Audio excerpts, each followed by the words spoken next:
আমাৰ মাননীয় সাংবাদিক বন্ধুসকলক মই লোকসভা নিৰ্বাচনী আয়োগৰ যি কাৰ্যক্ৰমণিকা এই কামবিলাক ইতিমধ্যে জনসাধাৰণৰ সহযোগত ইতিমধ্যে প্ৰথম পৰ্যায়ৰ ভোটদান প্ৰক্ৰিয়া সম্পূৰ্ণ হৈছে আৰু আমি দ্বিতীয় পৰ্যায়লৈ এতিয়া আগবাঢ়িছোঁ আৰু মাননীয় প্ৰধানমন্ত্ৰী নৰেন্দ্ৰ মোদী ডাঙৰীয়াৰ বলিষ্ঠ নেতৃত্বত সমগ্ৰ ভাৰতবৰ্ষতেই যোৱা 10 বছৰে যিটো বৈপ্লৱিক পৰিৱৰ্তন আহিল আৰু যি পৰিৱৰ্তনৰ বাবে মাননীয় প্ৰধানমন্ত্ৰী নৰেন্দ্ৰ মোদী ডাঙৰীয়াই সঠিক নীতি পৰিকল্পনা আৰু আঁচনি প্ৰৱৰ্তন কৰি আৰু ভাৰতবৰ্ষৰ 140 কোটি 84 লাখ লোকক আস্থাৰ বিশ্বাসত লৈ যেনেধৰণে যোৱা 10 বছৰে শাসনভাৰ সুযোগ্যভাৱে পৰিচালনা কৰিলে তাৰ ফলশ্ৰুতিত আজি ভাৰতবৰ্ষই দুপে উন্নতি দিশত আগুৱাই যাবলৈ সক্ষম হৈছে যি ভাৰতবৰ্ষৰ কংগ্ৰেছৰ কাৰ্যকালত সম্পূৰ্ণৰূপে দুৰ্বল ৰাষ্ট্ৰ বুলি পৃথিৱীৰ বুকুত সকলোৱে একেমুখে ক'বলৈ আৰম্ভ কৰিছিল সেইখন ভাৰতবৰ্ষক কম সময়ৰ ভিতৰতে শৃংখলাবদ্ধভাৱে ইয়াক সজাই পৰাই আৰু জনসাধাৰণৰ আস্থাৰ বিশ্বাসত লৈ সফলতাৰে যেনেধৰণে তেখেতে দেশ শাসন কৰিলে তাৰ ফলশ্ৰুতিত আজি ভাৰতবৰ্ষৰ বিশ্বৰ বুকুত পঞ্চম সৰ্ববৃহৎ অৰ্থনীতি ৰাষ্ট্ৰ হিচাপে স্বীকৃতি বুটলিবলৈ সক্ষম হ'ল আৰু আপোনালোকে সকলোৱে সাংবাদিক বন্ধুসকলে দেখিছে মাননীয় প্ৰধানমন্ত্ৰী ডাঙৰীয়া বিশ্বমঞ্চত য'লৈকে গৈছে America Europe any part of the world সকলো ঠাইতে তেখেতে প্ৰশংসা বুটলিবলৈ সক্ষম হৈছে আৰু সেই ৰাষ্ট্ৰৰ জনতাও তেখেতক লৈ অত্যন্ত আগ্ৰহ প্ৰকাশ কৰিছে গতিকে ভাৰতবৰ্ষৰ এতিয়া বিশ্বৰ মঞ্চত সন্মান বৃদ্ধি কৰাৰ ক্ষেত্ৰত বিশ্বৰ বুকুত ভাৰতবৰ্ষৰ সুকীয়া পৰিচয় দাঙি ধৰাৰ ক্ষেত্ৰত মোদী ডাঙৰীয়াই যেনেধৰণে সফলতা অৰ্জন কৰিছে তাৰ ফলত প্ৰতিগৰাকী ভাৰতীয় আজি গৌৰৱান্বিত প্ৰতিগৰাকী ভাৰতীয় আজি গৌৰৱান্বিত কাৰণ পূৰ্বতে এই সন্মান কোনো প্ৰধানমন্ত্ৰী কাৰ্যকালত সম্ভৱ নাছিল গতিকে সেইবাবে এতিয়া মাননীয় প্ৰধানমন্ত্ৰী ডাঙৰীয়াই থিৰাং কৰিছে যে আগন্তুক 5 বছৰৰ ভিতৰত ভাৰতবৰ্ষক বিশ্বৰ 3খন শ্ৰেষ্ঠ উন্নত অৰ্থনীতিৰ ভিতৰত অন্যতম হিচাপে গঢ় দিয়াৰ যিটো লক্ষ্য স্থিৰ কৰিছে সেই লক্ষ্যত উপনীত হ'ব লাগিব সেইকাৰণে 2024 লোকসভা নিৰ্বাচন অত্যন্ত গুৰুত্বপূৰ্ণ দেশবাসীৰ বাবে গতিকে সেইখন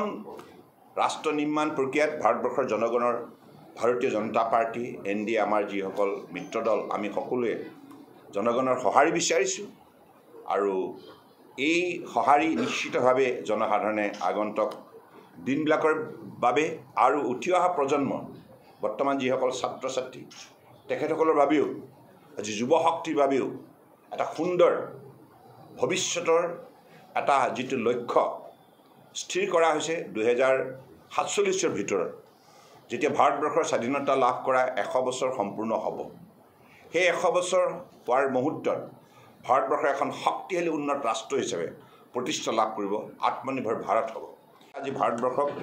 তেখেতে দক্ষতাৰে দৃঢ়তাৰে সততাৰে আগুৱাই নিয়াৰ বাবে আজি আমি সকলোৱে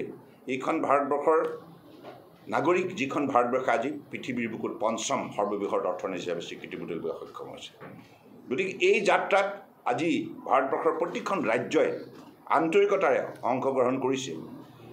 অন্যান্য ৰাজ্যৰ লগতে অসমেও বৰাক ব্ৰহ্মপুত্ৰ পাহাৰ ভৈয়াম আমাৰ যিটো সম্পদশালী শক্তি সম্পদ সম্ভাৱনাৰে আজি পৰিপূৰ্ণ এইখন অসম গতিকে এইখন অসমৰ 3,40 লক্ষ লোকক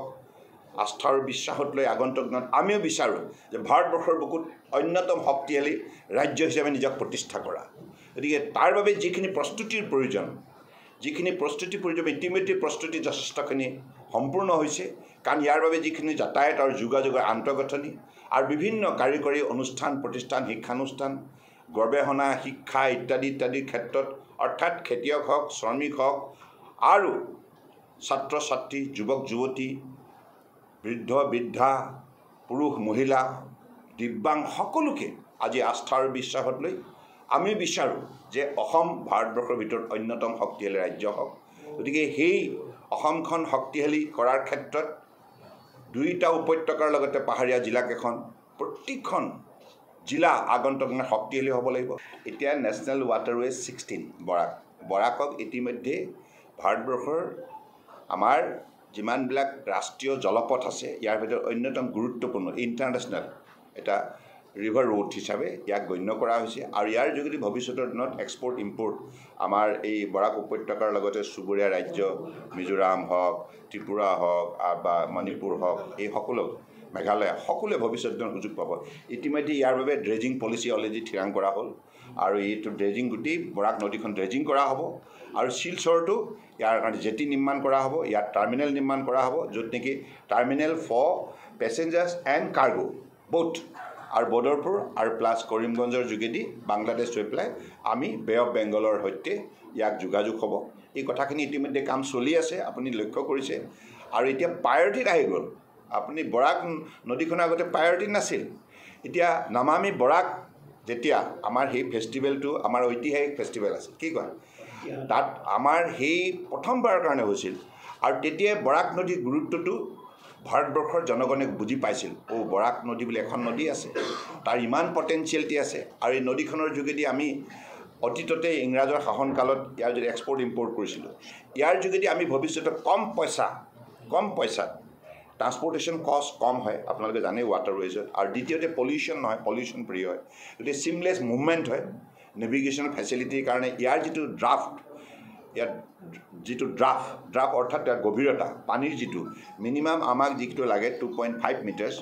10,000 মেট্ৰিক টনৰ এখন কাৰ্গো ভেছেল চলিবৰ কাৰণে এইখিনি ভৱিষ্যতে যাতে উপলব্ধ হয় তাৰ কাৰণে ভাৰত চৰকাৰে ইতিমধ্যে সকলোবিলাক কাম সম্পূৰ্ণ কৰিছে। আপোনালোকে কম দিনৰ ভিতৰত দেখিব ইয়াৰ অগ্ৰগতি। সমাজৰ প্ৰতিটো শ্ৰেণী উপকৃত হৈছে। এতিয়া বৰাক উপত্যকা আপোনালোকে ভাবক, এইখন বৰাক উপত্যকা কংগ্ৰেছৰ কাৰ্যকালত কিমান পিছ পৰি আছিল। যাতায়াত বুলি কোনো ৰাস্তা পদূলিয়ে নাছিল, ৰেলৰ যোগাযোগ বৰ্ডগছ ৰেলৱে লাইনে নাছিল। মোদী ডাঙৰীয়া যেতিয়া প্ৰধানমন্ত্ৰী হ'ল তাৰ পাছত আপোনালোকে চাওক আজি বৰাক উপত্যকাৰ বৰ্ডগছ ৰেলৱে লাইনো হ'ল আৰু 16খনকৈ ইয়াত ট্ৰেইন যায়, যিখন ট্ৰেইনৰ যোগেদি ভাৰত উপত্যকাৰ পৰা ভাৰতবৰ্ষৰ যিকোনো প্ৰান্তলৈ আজি এই উপত্যকাৰ পৰা লোকে যাতায়াত কৰিব পাৰে। গতিকে যাতায়াত আৰু যোগাযোগ যেতিয়া সুচল হয় তেতিয়া স্বাভাৱিকতে সমাজৰ সকলো শ্ৰেণীৰ ৰাইজে শক্তি পায়, সবলীকৰণ হয়, আত্মবিশ্বাসেৰে তেখেতসকলে নিজৰ জীৱনটো সুন্দৰভাৱে সজাই তোলাৰ বাবে আগবাঢ়িব পাৰে। গতিকে যোৱা দিনবিলাকত কিখিনি কাম হৈছে আপোনালোকে জানে। মই যেতিয়া মুখ্যমন্ত্ৰী আছিলোঁ 2016 চনত তেতিয়াৰ পৰাই বৰাক উপত্যকাৰ আমি কংগ্ৰেছে যিমান অৱহেলা কৰিছিল এই উপত্যকাটোতো এনেকুৱা এটা অৱস্থা ৰাখিছিল কংগ্ৰেছে যে ই ভৱিষ্যতৰ মানুহবিলাকৰ মনত এটা নিৰাশা আহি গৈছিল যে আমাৰ ভৱিষ্যত ক'ত। কিন্তু যেতিয়া আমি প্ৰায় 4,500 কোটি টকা ব্যয় কৰি পেলাই আৰু আপোনালোকে জানে আমি প্ৰথম যিটো ডিফিকাল্টি আমি বৰাক উপত্যকাত চিনাক্ত কৰিছিলোঁ সেইটো হৈছিলে ৰাস্তা পদূলি আৰু দলং। সেইবাবে আমাৰ কাৰ্যকালত আমি বৰাকৰ পৰা এগৰাকী PW মিনিষ্টাৰ নিযুক্তি দিছিলোঁ পৰিমল শুক্লবৈদ্য ডাঙৰীয়া। তাৰ পাছৰ পৰা আমি প্ৰায়